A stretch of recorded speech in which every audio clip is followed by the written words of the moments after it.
Congratulations again. We're now past loan approval stage. So the next steps we have involving with this contract is going to be prepping for closing. So sometimes you may have already had a survey that was on file that the title company accepts, which will actually help save the buyer a few $100s at the end of the day.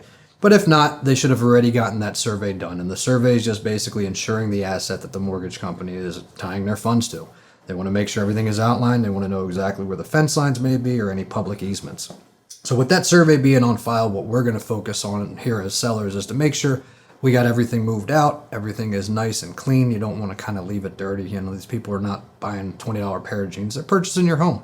And if we did our job correctly, they're purchasing your home for a little bit more money than you were expecting at the beginning of this process. So you should be getting a notification in regards to when you're actually going to do your closing. If you're not in this area, you can do an electronic closing. You don't need to come back to the state. You don't need to come back to the city. But if you are, you're going to get instructions on exactly what time and what date that you need to be at. Typical time frame for sellers is 30 minutes tops. I've seen it done in 5 before. It's not like buying a house where you're going to sign a million pages when it comes to mortgages. You're selling your property, so it's pretty quick and pretty easy and cut and clear. Make sure you gather any type of keys. Make sure you have your remotes. We usually prefer you keep them in a kitchen drawer and let your agent know prior to. That way it's an easy transition for the buyers.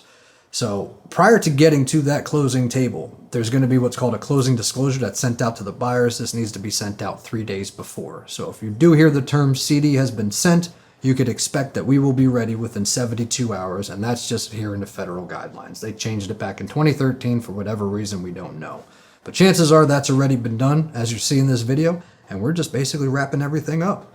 So congratulations once again. You've sold your property, you're headed to closing, and we'll see you there.